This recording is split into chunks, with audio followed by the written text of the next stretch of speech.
Já começou a gravar? Será que começou? Então, boa noite. Primeiro, eu vou falar um pouco sobre a educação brasileira, né? A respeito dessa questão de tecnologias, e nós vamos discutir essa questão de como que funciona isso. O que que acontece nessa educação brasileira? A educação nossa, do Brasil, está atrelada à educação de Portugal, aí depois foi a educação da Inglaterra e americana, Estados Unidos. Então, e ela sempre teve falta de recursos. E faz 5 séculos já que está nessa coisa de subordinação, porque ninguém tem autonomia. Então, é a questão de subordinação, questão de conformidade, a questão de disciplina, de seguir as regras, de uma ordem, né? O ensino conservador. E aí nós ainda temos isso, do ensino conservador. E a gente fala que a gente tem uma legislação muito rígida, centralizadora e controladora. Então, tudo é muito rígido e controlado. Então, no ano de 1960, eles tentaram dar uma mudadinha nisso, que é denominada a fase das tecnologias, em função do desenvolvimento, porque foi a questão do desenvolvimento do Brasil, a questão das indústrias, aí teve muitos colégios técnicos e essas coisas. Só que o que aconteceu? Teve um fator muito negativo, que não foi o apoio dos professores. Os professores não deram importância para isso. Eles literalmente desprezaram.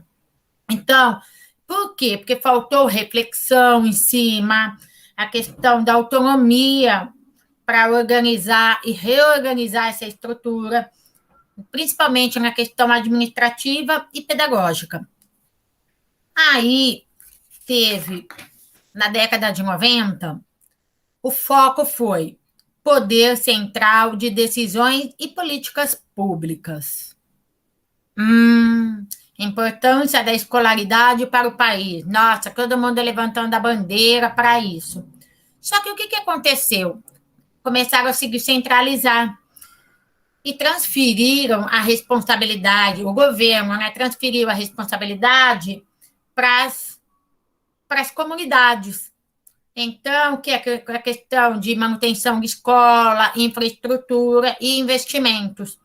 Então, a inovação, ela não é um processo inocente e neutro, ela precisa de um todo. E Paulo Freire, inclusive, o que ele falava? Que ele a ideia do Paulo Freire era mudar o quê? A sociedade de oprimidos para uma sociedade de iguais. E ele foi muito criticado, inclusive, né? Fora do Brasil, ele é renomado, tudo no Brasil, ele foi muito criticado. E a necessidade de compreender o contexto político e econômico, social e cultural. Só que isso sempre foi imposto. E não era essa a intenção, essa imposição. É a questão de reflexão, de fazer necessidade de mudar, que eles falam, em todas as esferas, né? Desde municipal, estadual, nacional e internacional. Então, ele questionava muito essas mudanças. E aí, como é que está a insatisfação dessa questão de inovação? Há muita insatisfação na questão da estrutura escolar, tem muito problema com isso. A questão... Peraí, deixa eu só acertar aqui. A questão de currículo escolar, questão de programas de governo, metodologia de ensino, a questão de recursos, a forma de avaliação, a atuação dos próprios docentes, dos professores, exigência do mercado de trabalho, alunos desanimados, a questão da aprendizagem, aquela coisa de aprender sistematicamente, a violência nas escolas e escolas atrasadas.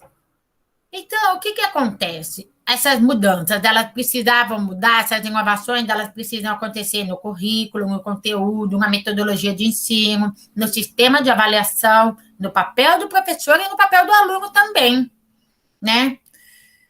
E o que gerou muito, que hoje acontece? A desconfiança com relação à escola pública, a desvalorização da escola pública. Vocês concordam que está tendo isso? A desvalorização? Sim, Sim ou não? sim. Sim, exatamente. Só que assim, só que o governo cobra cidadãos para competir no mercado de trabalho cada vez mais flexível e especializado. Isso está acontecendo. O mercado está ali, acelerado, a concorrência vence o melhor, e é o que está acontecendo hoje em dia. E no mundo pós-moderno, que seria hoje, né? O mundo pós-moderno. Aceleração dessas mudanças, a diversidade cultural ela é muito grande, a complexidade tecnológica também, e tem muito essa questão da insegurança e incertezas científicas. Faltam argumentos científicos. E insegurança nacional, porque é geral as inseguranças. Qualquer lugar que a gente for, se a gente começar a conversar, alguma coisa cai em descrédito. E não pode acontecer isso. Então, aí amplia-se a questão das funções do professor hoje em dia, né? Que é enfrentar e assumir novas funções, problemas e obrigações. Então, o professor, hoje em dia, ele está muito mais acelerado e com muito mais responsabilidades, porque acabou jogando também um pouco a responsabilidade em cima do professor. Dos problemas dentro da escola, os problemas dentro da sala de aula, os problemas dos alunos, né? Então, acaba gerando essa sensação de sobrecarga. E, principalmente, hoje em dia, a gente vê muito colapso de valores morais, conviver com incertezas, com muitos dilemas, muita pressão. Hoje em dia, todo mundo vive pressionado. Aí eu questiono vocês, né, que o texto questiona, não sou eu. O que se poderá fazer a curto e longo prazo, e médio prazo, com quem e com que recursos a escola poderá contar para elaborar um audacioso projeto político-pedagógico? Vocês já viram falar na sigla PPP? Sim, já. Então, esses projetos político-pedagógicos, eles são super importantes, porque, na verdade, ele é o mapa da escola, né? E outra, haverá interesse em priorizar a educação? O governo está preocupado em priorizar a educação? Fica uma questão, uma dúvida. Interesse do Estado em equipar as escolas e pagar um salário digno para os professores e funcionários? Existe essa intenção?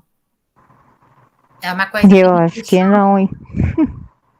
Pois é, a gente luta, mas a gente vai discutir nesse texto porque ele vai mostrar para a gente que eles jogaram todas as responsabilidades, eles tiraram as responsabilidades deles e jogaram para os municípios, no caso, para o Estado, entendeu? E aí fica complexo demais. O professor, agora eu quero saber de vocês, o professor, ele está predisposto a mudar? Tem professor que sim, tem professor que não. Exato. Como preparar o aluno para um mundo em constantes mudanças? Porque hoje em dia, você começa a conversar um assunto, já aconteceu outro, a história geral do mundo todo está muito acelerada. Ela está com muitas mudanças, né? A nossa própria história. Aí, eu peguei o livro da ementa, né? E na ementa tem no livro ele mostra uma pesquisa feita no Rio Grande do Sul, em 1999. Então, ele conseguiu pegar o máximo possível de escola e eles fizeram, eles foram criando tópicos da problemática. Então, qual era o problema lá que eles perceberam muito? Problemas na organização curricular. Então, eles questionaram muito essa questão do currículo escolar, a estrutura da escola, equipamentos, profissionalização, que seria a capacitação de professores, a questão da própria gestão escolar, eles questionam, eles falam muito da dificuldade em desenvolver uma educação de qualidade. Por quê? Por falta de vontade política, professores desmotivados, falta de recursos e materiais didáticos pedagógicos. E isso realmente acontece, a gente sabe disso, né? E eles falam também da questão da gestão democrática. Hoje, nós não temos em todos os lugares uma gestão democrática. Nós ainda temos a questão do autoritarismo. Eu mando, vocês respeitam e vocês acatam a ordem, não é? Acontece muito. E como eu falei do PPP, tem lugares que não tem o PPP, o projeto político pedagógico, e ele é essencial. Ele é o alicerce de tudo. E a falta de um PPP também agrava uma situação. E problemas financeiros que a escola passa, e políticos também, porque a política, querendo ou não, ela interfere. A gente sabe disso, né? Interfere muito. E o que eles reivindicam nessa pesquisa? Eles reivindicaram segurança, eles reivindicaram valorização dos professores. Essas reivindicações foram pelos pais, tá? Essa daqui, que é a segurança, valorização dos professores, política salarial de professores e funcionários, plano de carreira. Hoje em dia, a gente vê muito essa briga política por plano de carreira, porque tem muitos lugares que não existem plano de carreira, porque você começa, você pode ter uma hierarquia, e o plano de carreira, ele envolve também questão salarial. Quanto mais cursos você tem, você vai subindo na questão salarial, e isso é quase nulo. É um município, um estado ou outro que tem isso, tá? E a questão de dentro da realidade de cada escola, porque eles falam que a gente tem que conhecer cada escola para a gente saber como lidar com cada situação. Aí tem a questão das experiências positivas, que hoje em dia a gente vê muito, que é feira de ciências, palestras com pais, palestras com alunos, essa questão de levar as crianças a vivenciarem uma situação, um passeio, essa questão, principalmente no ensino médio, falar sobre a questão de bullying, a questão de trabalho, como que está a competição no mercado de trabalho, incentivação da equipe mesmo, de incentivar os alunos a estudarem, a procurarem mais conhecimento. E esses projetos, eles são positivos porque eles fazem com que a escola seja mais valorizada. Reunião de pais diferenciada, onde o pai vai lá para aprender alguma coisa, oficina de artes, oficina de artesanato. Hoje, a escola ela tem que buscar novos caminhos para atrair também, porque hoje em dia a gente sabe que o número de evasão escolar é absurdo. Então, a escola ela não tem condições de mudar uma sociedade a curto prazo. É possível o processo de humanização? É possível o processo de humanização, mas tem que ter conscientização de todos. E a importância do educador e sua praxis. O professor tem que saber o que ele está fazendo. Ele tem que estar dominando o conteúdo. Porque a gente percebe que existem, como disse a Samantha, professores e professores. E isso é muito complicado e muito complexo, porque envolve toda uma estrutura, né? Quando a gente não tem um aparato. E a vontade do professor de mudar. Tem essa questão. Será que todos os professores estão disponíveis à mudança? O que vocês acham? Vocês acham que sim, que não? Eu acho que não. Uma parte dos professores ainda continua naquele modo tradicionalista, né? Exato. E alguns, os mais novos, até têm disposição, mas aí também acaba passando por uma parte burocrática, né? Por causa que nem a parte financeira da escola. Às vezes tem vontade, mas a parte financeira não ajuda. A parte burocrática, e aí não vai. Tem projeto que não anda. Sim, exatamente. Então, E aqui tem no várias coisas. nosso texto ele vai falar sobre isso também.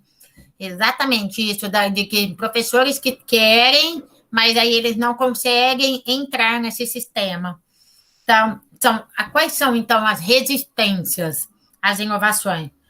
Qualquer mudança, gente, ela perturba o meio. Vocês têm uma rotina de vida. Se mudar a rotina de vocês, vocês aceitam uma boa? A E rotina eu tento da me vida de vocês. adaptar. Como? Eu encaro, tento me adaptar. Sim, mas é um desafio. É um desafio, É né? bem grande. Então, por isso mesmo, qualquer mudança, ela perturba a normalidade do subsistema e do sistema educacional também. Então, existe a resistência individual de uma pessoa e a resistência coletiva. Então, é isso aí que você falou. Tem lugares que todo mundo é contra. Aí você não consegue entrar nesse meio, né? Então, quebrar hábitos e rotinas, quebrar hábitos e rotinas de trabalho exige esforço e o novo cria angústia. Tudo que é novo vai criando angústia. Então, a gente precisa saber lidar com essas situações. Então, que qualquer projeto inovador tenha as dificuldades, as contradições e as tensões e os momentos de realizações também. E de avaliações positivas. Existem as avaliações positivas, existem os acertos também. Não é tudo que é perdido, né? Agora, no texto, ele fala 7 razões do fracasso. Então, a ausência de um plano. Se você não tem um PPP, um projeto político-pedagógico, você não consegue traçar uma meta, então fica com falta de meta e essa falta de plano. As mudanças na educação, elas são muito complexas, né? Predomínio de componentes políticos, questão políticas que acabam barrando, porque uma determinada turma política pensa de um jeito, aí muda, que nem vamos pensar no Estado, na questão da educação nacional, o próprio município. Cada gestão subentende-se desse jeito. Então, acaba acontecendo algumas mudanças. E isso não são importantes. Isso são importantes porque, querendo ou não, afetam a própria educação. Né? E as reformas superficiais, sem preocupação com a operacionalização. Por que nós vamos fazer essa reforma? O que vai acontecer com essa reforma? Será que vai acontecer alguma coisa? Ideia de que os professores são resistentes às mudanças. Existe isso, muito isso. Essa ideia central na questão do fracasso. Inovações não se institucionalizam, né? E uso inadequado do conhecimento sobre as mudanças. Às vezes as pessoas não conseguem compreender, porque você precisa entender o que quer mudar, por que vai mudar. Agora, se você tem um projeto, uma meta, um direcionamento, você consegue mostrar por A mais B por que essa mudança é eficiente, como vai ser no sistema, o que vai acontecer. Então, por mais angústia que cause, se você tiver uma base sólida, fica mais fácil de compreender. É a mesma coisa no nosso dia a dia. Acontece um monte de coisa. Se eu sei o caminho, se eu tinha projetado ou planejado, fica mais fácil. Eu vou ter que a gente sabe que a gente tem desafios. Agora, se é uma coisa inesperada, ela assusta. Então o que acontece? Quando a gente tem essa mudança, ela gera desconforto em todas as pessoas, insegurança principalmente, instabilidade emocional e reações, né? O novo, ele assusta. Poderá trazer benefícios? Sim, poderá. E também poderá prejudicar e afetar a dinâmica do grupo, a dinâmica da escola, a dinâmica da vida de cada um, entendeu? Então, a gente tem que pensar que o professor tem diferentes atitudes e se manifestar, e tem muita gente que o professor se manifesta contra projetos inovadores. Por quê? Por causa da resistência, dessa questão de o novo assusta. Agora, se você tem uma coisa bem elaborada, bem estruturada, ele vai assustar, mas por ele pode ser que ele abra mão de estar conhecendo, né? Então, a gente precisa criar um clima humano, estabelecer essa questão de coleguismo, de confiança. Um tem que confiar no outro, porque não é questão de competição. Ninguém está competindo com ninguém. E existe muito isso também. A questão que nem a Samanta falou, que tem professor que sim, professor que não. Tem professor que é tradicional e ele é conhecido, ele é o professor. Aí entra uma pessoa dinâmica que dá aquela aula, as crianças, a sala de aula é uma zona. Todo mundo correndo, brincando, mas tá todo mundo aprendendo. Isso incomoda, incomoda, entendeu? Essa questão. Então, a gente precisa, sim, estimular um ao outro, a gente precisa do apoio do outro, né? E essa questão, né, da personalidade do ser humano, parece que o ser humano vai perder a identidade de professor se ele mudar o comportamento dele. Vocês acham que isso é possível? Você vai perder sua personalidade? O que vocês acham? Eu creio que não, que conforme os anos que você vai passando, dando aula, você vai criando sua própria identidade, né? Você vai construindo o seu conhecimento junto com o aluno. Então, eu acho que não perde, Sim, só sim, acrescenta. sim. Só tem a ganhar, né? A gente só tem a ganhar com isso. Aí ele fala muito da questão do hábito, aquela coisa. A pessoa aprendeu daquele jeito, então ela cria aquele hábito e ela não abre mão daquele hábito. Tem um que fala sobre percepção ou retenção seletiva. É aquela preferência pré-estabelecida. A minha preferência é essa, e não adianta que eu não vou abrir mão. Superego. Superego é aquela coisa que eu falei, né? Tendência de manter as regras, né, absorvidas durante a infância. Tudo que você aprendeu quando você era criança, no caso da educação, como seu professor te ensinou, aí você acha que aquilo é o correto e não dá para mudar. Tem a falta de segurança em si mesmo. Então, tem muita gente, tem muito professor que é ótimo, só que ele não confia no trabalho dele. Então, fica estagnado e o que, que ele faz? Ele não quer mudar. Pelo medo, ele tem medo de mudar, então ele fala assim: nossa, mas será que se eu mudar, ai, eu vou ser boa, eu vou dar conta, eu não vou. Então ele prefere manter aquela linha tênue para ele tá tudo certo. Insegurança e regressão. Quando o professor ele gera uma insegurança tão grande nele, o que, que ele faz? Ele regride, ele volta para onde está, porque é mais fácil, como ele já trabalhava, porque ele já conhece, ele sabe como ele vai se sentir. Ele já conhece o terreno, entendeu? Aí tem sentimento de ameaça, de temor, né? Medo de modificar, essa questão que eu falei da imagem. Eu, Adriana, tenho essa imagem. Se eu mudar a minha dinâmica, será que eles vão continuar me vendo como Adriana? Ou eu vou perder essa questão, essa referência, se eu mudar a minha forma de dar aula? Isso existe muito também, viu, gente? Ignorância. Esse fator que ele fala de ignorância é quando você não conhece. Por isso que eu falo, a gente tem que conhecer, tem que ter uma base para você tentar argumentar. Só que aí ele não quer conhecer, ele não conhece e ele vai falar veemente que ele é contra. Ele não quer saber. Então aí a gente fala que é a questão da ignorância. E tem a questão também de dogmatismo e autoritarismo.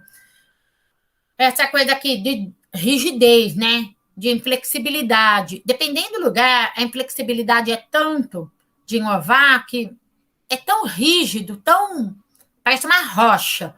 Se você tenta, você barra e não vai. Não adianta. Você pode até tentar. Mas essa resistência ela é muito grande. Aí também tem resistências das próprias organizações educativas, né, de estrutura administrativa, na questão da estrutura pedagógica e na própria estrutura de funcionários, né, de pessoal. Também existe essa resistência, né? Aí a gente fala aqui muito da homeostase. O que seria? Estados constantes de manter o desejo de voltar ao estado que estava. Por quê? A dificuldade é tanta de ir para frente que depende, tem gente que até inconscientemente faz isso. Então, prefere deixar como estava. Você consegue começar uma mudança numa escola. Vamos pegar uma escola. Aí, vamos fazer assim, assim, assim. Tem gente que fala, nossa, por que ela mudou? Estava tão bom do jeito que estava. Ai, vamos deixar como estava. Está tranquilo. Existe muito isso, essa resistência. Também a questão de dependência de professores se apoiarem muito um ou outro e estabelecerem vínculos. Então, você tem um grupo de professor, eles já são lá super unidos. Aí vem uma professora nova. O que vai acontecer com ela? Com certeza vai ficar isolado. Ela não vai conseguir criar vínculos, ela não vai conseguir quebrar essa barreira. Por quê? Porque a turma é unida. Vamos dar um exemplo bem assim. Você vai numa escola tradicional, que os professores são tudo antigos, quase tudo para se aposentar. Eles estão lá 20 anos juntos. Aí chego eu, vamos pôr a Adriana lá, cheia de ideias, eu vou conseguir? Não, porque eles já Jamais. estão 20 anos lá. Fala, Samanta. Jamais vai conseguir. Jamais. Aliás, é capaz até de ser mandado embora, né? Mas é isso que acontece muito. Aí ele fala da questão do status quo, que afetar e variar a posição e o prestígio das pessoas. As pessoas têm medo de perder o prestígio ou de mudar. Você está ali, você tem um prestígio. Você é uma diretora, você é uma coordenadora. Aí, vamos fazer mudança? Não, não querem. Tem a questão dos valores também e dos costumes. Professor resiste quando os pares não apoiam e tem possibilidades quando compatível com com os valores do grupo. Se todo mundo encabeçar a ideia, ficar 2 ou 3 para trás, a gente pode até conseguir mudar, porque vai pela maioria. Mas, hoje em dia, a gente percebe que a maioria é resistente. Então, não adianta entrar um professor, 2, 3 ali tentando, que ele vai desanimar. Ele pode até continuar por ele, entendeu? Porque faz parte dele trabalhar daquela dinâmica, tudo. Mas ele não vai ter com quem compartilhar, ele não vai ter com quem dividir experiência. Porque se eu, por exemplo, cheguei nessa escola e falar, nossa, eu fiz isso e deu certo. Se eu chegar para uma outra professora antiga e falar, nossa, eu fiz isso, perda de tempo. Não é isso que acontece? Muitas vezes. E a questão das relações interpessoais também, quando se torna grande, aí causa essa questão de obstáculo. Então, as próprias relações interpessoais são afetadas. Satisfação grupal. É isso que eu falei. O novo é capaz de mudar a dinâmica do grupo. Se está bom para todos inovar, ok, vai ter chance. Agora, se a turma falar que não vai adquirir, as chances vão ser mínimas de mudança. Mínimas. E a instabilidade dos professores, né, dos docentes. Integrar novos membros acaba sendo difícil, mais do que desenvolve. Então, eles acabam falando, pode vir. Tentam, mas, na verdade, eles só acolheram, mas não aceitaram a ideia. Então, quer dizer, eles receberam, eles cumprimentam, eles conversam, mas não tem a troca de experiência, porque isso eles não querem, tá? Então, existe também essa instabilidade dos próprios professores fazendo, né? Então, a gestão da inovação, ela necessita de uma equipe que possibilite recursos, apoio e controle. Então, se você tem uma equipe que está disposta a ajudar, que tem um plano, um projeto político-pedagógico bem centrado, bem estruturado, aí consegue se caminhar, porque você tem apoio. Se você tiver apoio de uma diretora, de um coordenador, você precisa de um material para aula X, aí eles te fornecem. Ou o que acontece muitas vezes é que o professor acaba levando do próprio bolso para ter uma aula dinâmica. Então, agora, se a escola está te apoiando, está te incentivando, isso vai acontecer. Isso vai ser possível, né? E tem alguns outros fatores também, que são resistência. O que, que é? A questão dos objetivos e fins educativos. Tem que ter objetivo, tem que ter um fim. Aonde quer chegar? Como vamos chegar? Por onde vamos chegar? Por isso que é importantíssimo ter as metas de curto, médio e longo prazo. Porque a gente tem que dar um passo de cada vez. Porque senão se perde. E isso é triste quando se perde. Classificação dos conteúdos.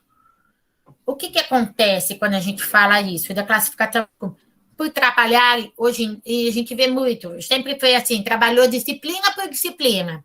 Vamos dar uma disciplina de matemática, português, e ninguém faz um elo, uma ponte. Então, é como se fosse tudo questões individualizadas. E a gente precisa fazer com que o aluno entenda o porquê de uma coisa, o porquê da outra coisa. Por que ele está aprendendo aquilo? Mas a maioria, como a gente sabe que é tradicional, que vem desde lá de Portugal, desde aqui, isso a gente bate faz 5 séculos. Algumas mudanças estão acontecendo, mas a maioria trabalha aquilo. Aí não especifica para o aluno por que ele está aprendendo. Então, fica uma coisa conteudista, né? Avaliação. Imprecisão ou falta de avaliação, ela impede de acompanhar o desencadeamento do processo de avaliação. Essa avaliação, quando a gente fala de avaliação, é a avaliação como um todo. Vamos avaliar a escola inteira.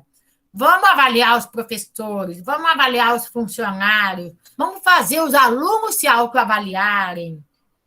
Vamos fazer com que os alunos avaliem os professores, os alunos avaliem os funcionários, os pais que participam da nota. Porque, gente, a gente tem um medo de avaliação. Não.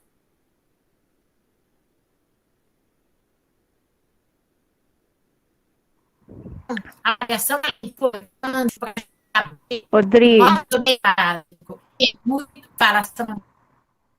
Odri, Porque sua a gente internet vê está muito travando. também, é a questão de prova. Vamos dar um exemplo de prova. Nossa, eu vou dar uma prova ferrada para os meus alunos, porque eles não prestaram atenção, eles ficaram conversando. Meninas, Você atingiu o seu objetivo? Nenhum, eu não atingi meu objetivo. Se a minha aula tivesse sido boa, se minha aula tivesse sido coerente, fala, Nayane. está travando, Pro. Ah, tá travando? O meu tá travando? Sim, É, tá travando bastante, Ué, que Odri. estranho. Você jura? Aí eu só sei que, vamos supor, o meu tá a travando gente tem bastante. um professor que está travando muito, porque aqui meu sinal está ótimo. Que estranho. Pra mim tá Bom, aí travando. depois a gente. Está travando para você? Pra mim tá. E agora? E agora? Agora Mexi tá aqui. bom. Agora melhorou. Então, que bom. Então a gente percebe isso, que é aquela coisa do professor querer ferrar o aluno. Ele está ferrando quem? Ele mesmo.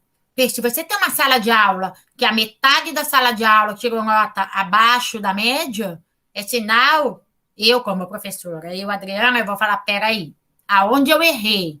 O que aconteceu? Como que está isso? Por que eles não absorveram o conteúdo? O que eu tenho que fazer para mudar? Agora, se eu ensino daquele jeito, martelado, passo na lousa, copiem, a gente não discute, a gente não debate, e tá tudo certo. Não tá tudo certo.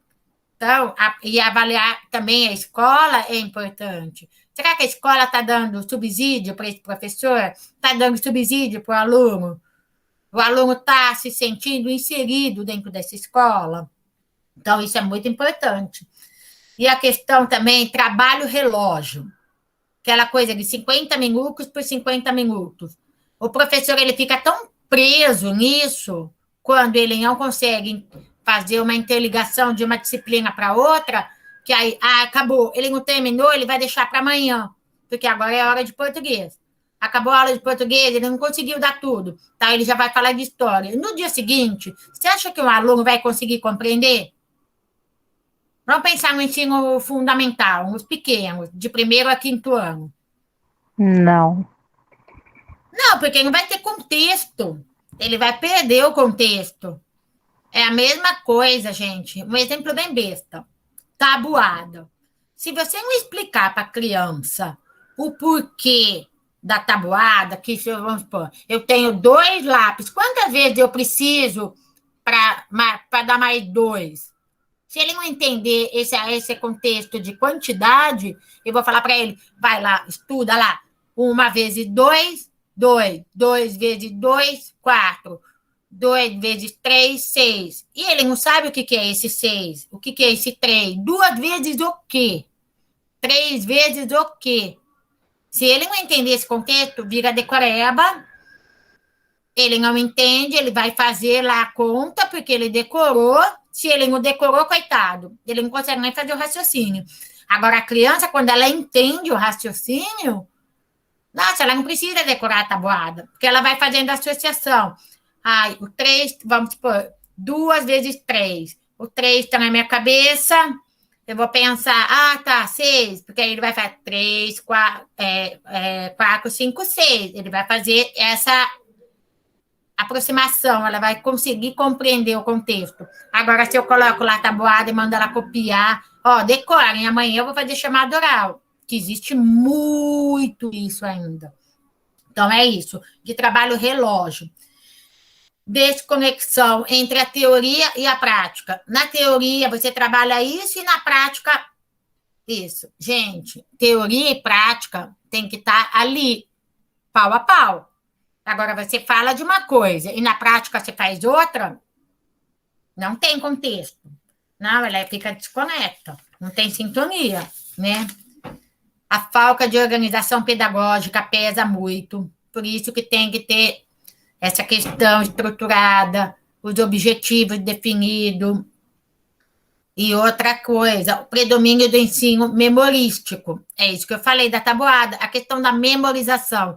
Eu vou dar um texto para o aluno estudar. Olha, gente, estuda esse texto, decorem esse texto. Gente, a gente consegue decorar alguma coisa? Uma coisa ou outra, vai. Tem hora que a gente não lembra nem a senha do banco mais, porque tem 500 mil cartão. Então, hoje em dia, com a dinâmica, com a agitação, a gente não consegue mais memorizar, a gente tem que compreender. Então, essa coisa de memorização já era.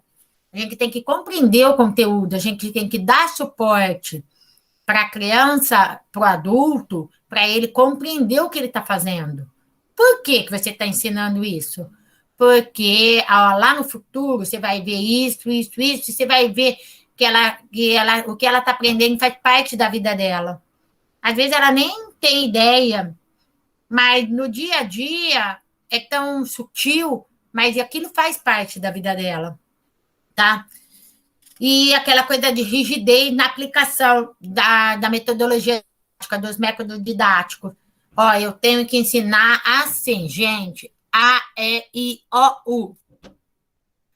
Ba, be, bi, bo, bu. A criança, essa rigidez, ela não tem que entender que o P com o A dá ba. Ela não, tem professor que é ba, be, bi, bo, bu. Aí vamos aprender palavrinha. E essa rigidez, essa coisa, ela acaba matando o ensino. Tendência a uniformizar. Não, gente. Cada conteúdo, cada professor, ninguém dá aula no mesmo nível. Aqui todos os professores da FGP dão aula igual, Não. porque não existe isso. Não existe esse padrão de uniformidade. Não existe. Cada um tem uma didática, cada um tem uma dinâmica, cada um tem um contexto, cada um tem a sua história de vida. E a gente faz, a gente tenta dar o melhor, entendeu? E a gente tem que fazer isso. E o que a gente percebe muito também é a falta de competitividade e pouca atualização dos recursos humanos e materiais. As pessoas elas não estão procurando se atualizar, vamos pensar naquela coisa fechada, tá? Tem professores que falam, para que eu vou investir em curso? Para quê? Quanto mais você estuda, melhor é, porque você vem com ideias novas. Quando você está com ideias novas, as coisas começam a fluir.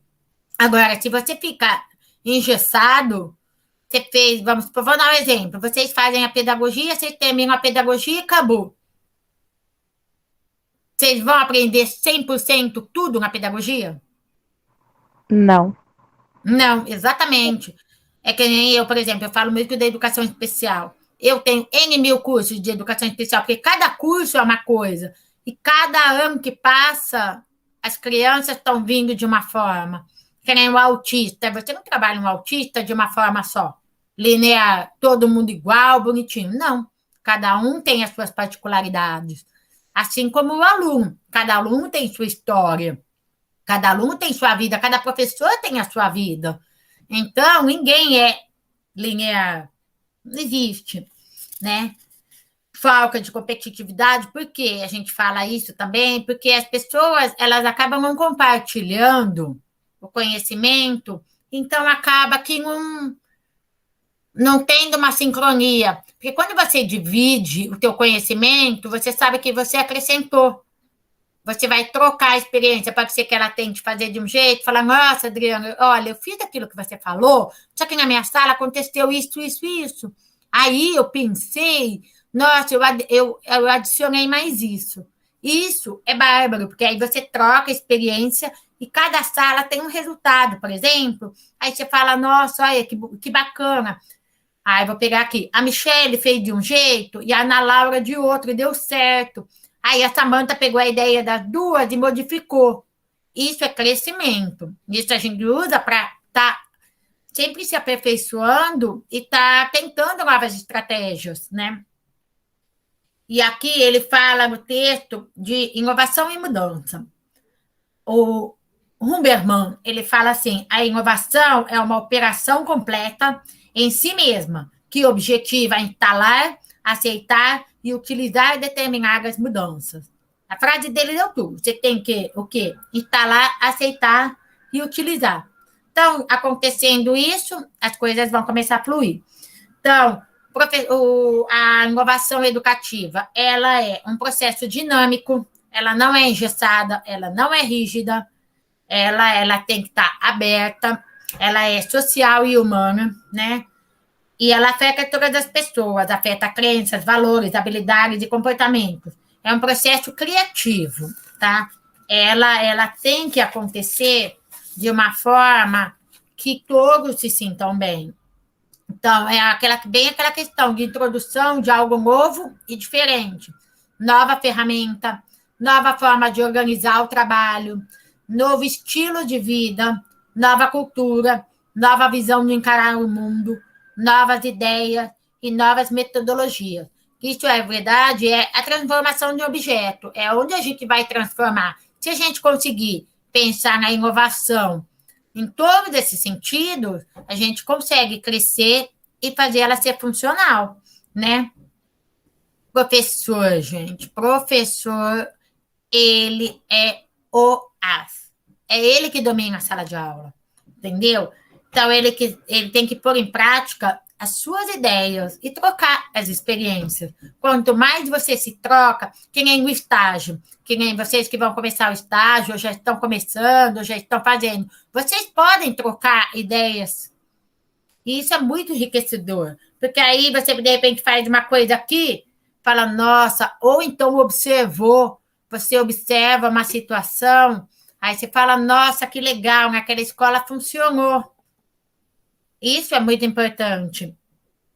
Então, aí ele fala bem assim o texto, que eu achei muito importante essa frase. É a passagem da comunicação do homem-massa para a de sujeito histórico. Homem-massa, a gente pensa aquela coisa engessada, né?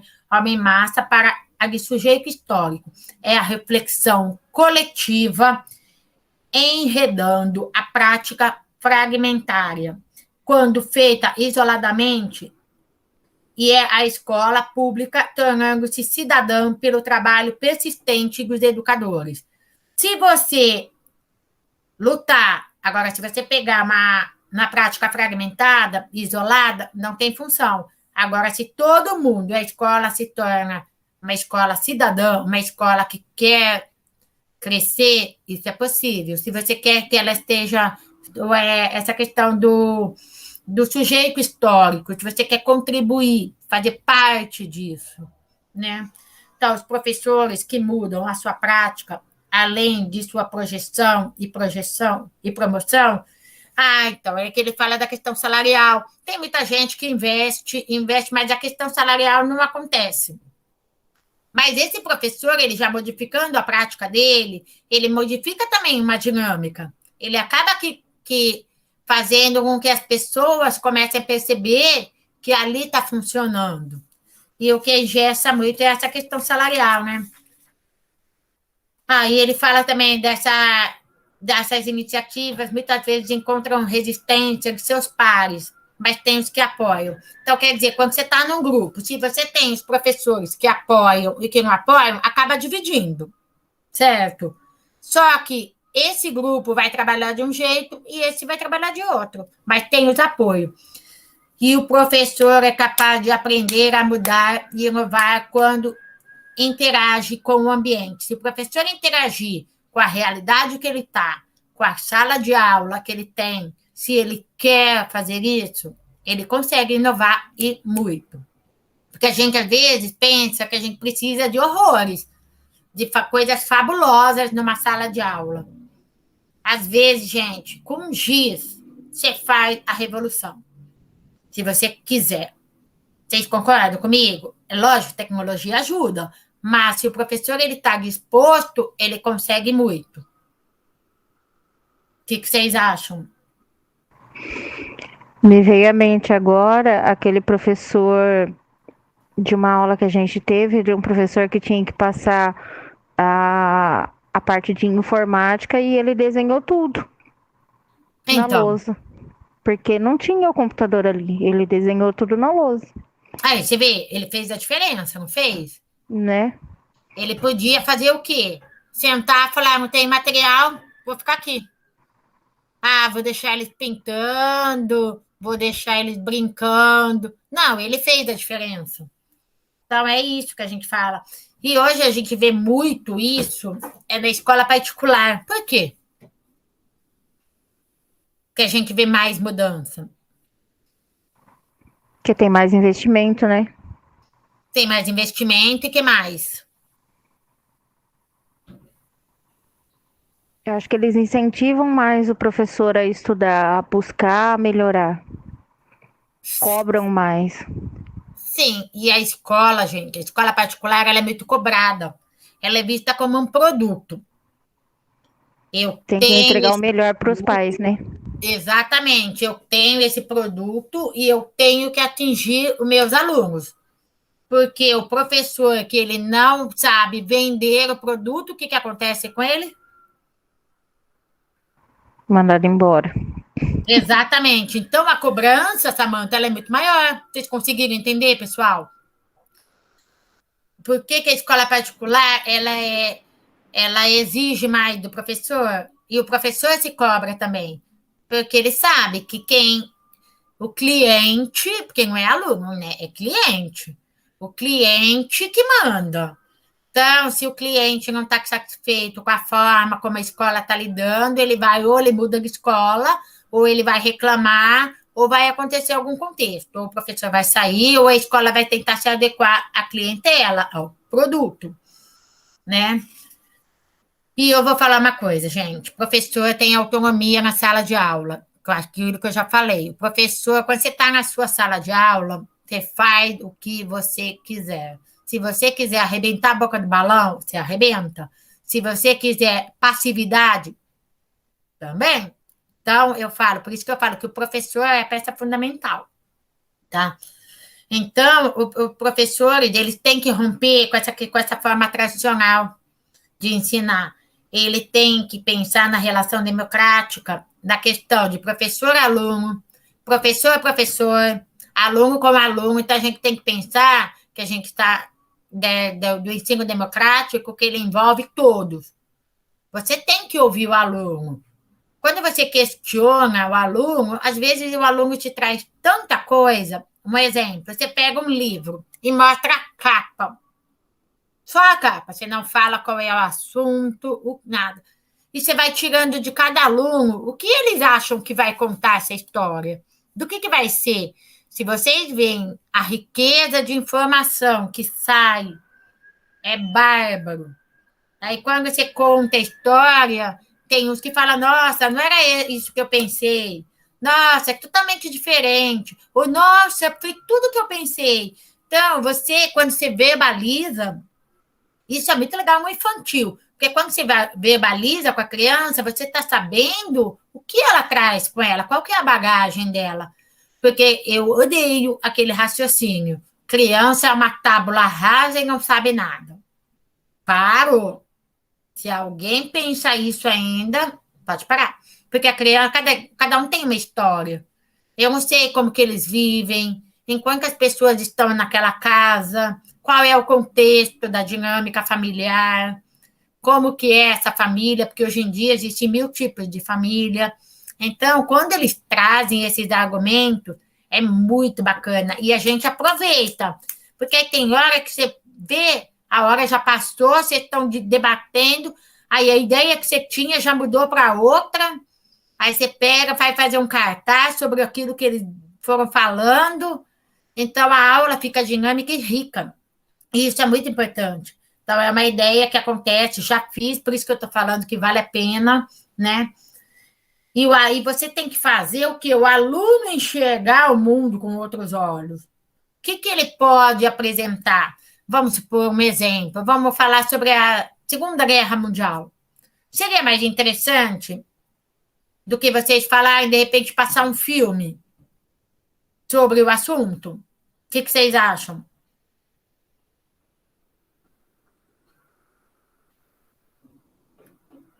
Pessoal? Porque se vocês passarem um assunto para eles, vai ficar muito mais rico, vai ter muito mais contexto, porque eles vão estar assistindo, vão estar vendo, e isso para eles vai ser enriquecedor, porque às vezes você lê uma história, você cria uma imagem, às vezes não é uma imagem real do que aconteceu. Agora, se você pega um filme que fala sobre o que aconteceu, como foi, ele vai ter muito mais recursos para estar conversando, para estar dialogando com vocês, né? E outra coisa, o professor ele tem que interagir nessa dinâmica o tempo inteiro, utilização de tecnologias para informatizar setores administrativos, que a gente fala muito, e pedagógico. Isso é importante? É. Se você tiver uma loja digital e souber usar essa ferramenta, você vai fazer uma aula muito mais interessante. Agora, se você pôr uma lousa digital para ficar lá de enfeite, é gasto. É gasto à toa, entendeu? É um gasto sem um propósito. Então, tudo que você investe e o professor utiliza, ele é extremamente importante e válido. E professor, a gente fala muito da formação continuada. E capacitar para inovar. Quanto mais a gente procurar se capacitar, mais a gente dispõe de conhecimentos. As habilidades e as atitudes melhora, inclusive, o nosso lado profissional. que às vezes você tem uma ideia, aí quando você estuda e aprimora essa ideia, você fica com as coisas mais claras. Às vezes você tem uma dúvida. Quando você tem dúvida, gente, pesquisa, procure saber. Porque tem assuntos que a gente tem, às vezes, na mão, que a gente não sabe o que é. Então, vamos procurar estudar, vamos conhecer o que é aquilo. Quanto mais conhecimento você tiver, mais você vai estar aberto a dialogar. Agora, se eu chegar para vocês, deixa eu pensar aqui uma coisa absurda. Falar de um assunto que ninguém sabe, vamos pensar em economia. Quanto está o dólar hoje? Alguém sabe me dizer? Meninas? Eu acho que tá 5 e pouco. Então, agora, se você estudar sobre o assunto, eu estudar sobre o assunto, eu vou conseguir debater. Eu não vou saber te responder, porque eu não sei. A mesma coisa, se eu chegar numa sala de aula, eu sei que eu tenho que dar aquele conteúdo. Só que eu abro a apostila a hora que eu chego e dou uma olhada, eu vou conseguir debater com o meu aluno?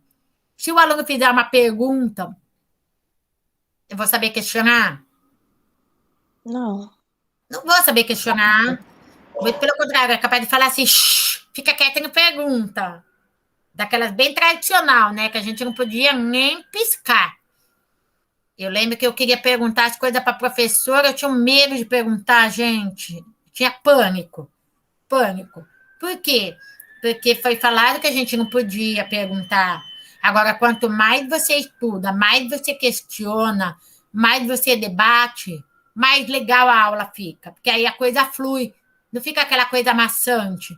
Então, se você preparou, e mais legal ainda, se você preparou e pesquisou mais coisas, mais recursos, é tipo bem na nossa faculdade.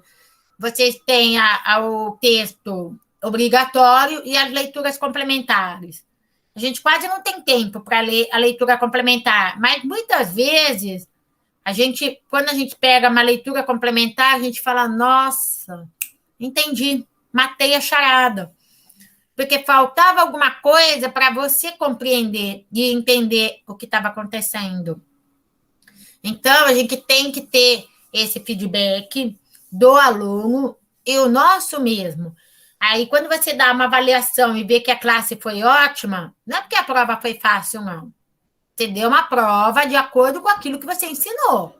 E você viu que a maioria deu conta, que bom! É sinal de que eles entenderam, de que eles compreenderam e eles souberam se expressar. Porque o importante é o aluno expressar. Aí tem gente que fala, nossa, vai ter um aluno que ele só pergunta. Gente, a pergunta dele, às vezes, pode ser a do outro. Que aquele, tem aquele tímido lá, um quietinho, que ele não pergunta nada. Mas ele adora quando ele ouve o coleguinha perguntando. Na própria faculdade tem isso. Tem os que perguntam e os que não perguntam. O que pergunta, no fim, é o outro falar, graças a Deus que aquela lá me perguntou, porque eu estava numa dúvida. E a gente tem que perguntar, a gente tem que questionar. Porque, e se a gente não sabe, gente, já aconteceu comigo. Professora, o que é isso? Eu falei, não sei. Eu vou pesquisar, eu vou procurar. Aqui agora a gente tem o celular, né? Mas eu tive que procurar. Mas também dei aula. Eu não sabia. Era um termo que não. Era um termo assim, bem da zona rural, sabe? Era tipo, era um bichinho que ele queria saber, nunca tinha ouvido falar. Aí eu pesquisei e foi super legal, porque aí nós todo mundo acabou aprendendo e ia conhecendo. Então, a gente tem que ter a humildade também de falar, não sei, gente, vou pesquisar e vou ver como é que eu vou responder isso para vocês. Então, para acontecer essa inovação, para inovar é indispensável, então, o quê? Autonomia, criatividade, independência. Você pode fazer o que você quiser na sua sala de aula, se você quiser, independente do coletivo, não concordar, mas lá dentro da sua sala, se você tiver criatividade e independência, você vai embora. Espírito jovem, que eu falo, é espírito de querer procurar, querer saber, de pesquisar, abertura para novas ideias. Por isso que eu falo muito dessa questão da troca. Quanto mais você trocar, melhor para você. Porque trocar lição, trocar atividade, conversar sobre, ou falar, chegar no seu colega e falar, nossa, aconteceu assim, assim, assim na minha sala, a aula não foi, eu não consegui. Que outro recurso eu posso usar, gente? Eu estou pensando nisso, eu mudei minha forma de falar, mas ele não entendeu, eu preciso atingir. Então, a gente tem que lembrar das habilidades. Tem criança que tem habilidade para desenhar, bota lá para desenhar e fazer acontecer. Tem uns que prestam atenção, que escutou, tudo bem. Tem criança que precisa ler tudo que você está falando. Tem que ler tudo que você escreveu. Porque cada um tem uma forma de aprendizagem. E predisposição. Se você tiver predisposição, acontece. A coisa flui. E é isso, gente. Foi esse o texto que eu passei de inovações educacionais. Foi claro o texto, a explicação que eu dei? Meninas? Foi sim, Dri, perfeito. Então, porque é isso que a gente fala de inovação, a gente não fala só de tecnologia. A tecnologia também, mas a gente fala de um todo, né? Então, a gente tem que pensar nesse todo. Aí eu aconselho vocês darem uma lida no texto, quem não leu. Silvana, que leu, ficou claro, Silvana? Ficou, Dri, tranquilo. Ai, que bom, porque a Silvana falou que tinha lido o texto, e eu achei importante. Vocês ficaram com alguma dúvida? Querem perguntar alguma coisa? Não, tranquilo, Dri. Tranquilo, gente? Então, era isso. Esse encontro era sobre as inovações educacionais. E aí, depois, a gente vai ter um próximo encontro, dia 7 de outubro. Eu vou estar disponibilizando também o texto para a gente estar discutindo. A gente vai discutir tipo de escolas, né? O que existe para trabalhar na próxima aula. E aí eu gostaria que vocês lessem o texto e tirassem as dúvidas aqui no nosso bate-papo. Eu acho que fica mais interessante. Tá E é bom, isso, Dri. gente. Então, a gente se encontra agora dia 7 de outubro. Muito obrigada. Eu vou deixar a aula gravada no site da disciplina, tá bom? Tá bom, Dri, boa noite. Boa Obrigadão. noite, gente. Ok, Dri, tchau, boa noite. Tchau.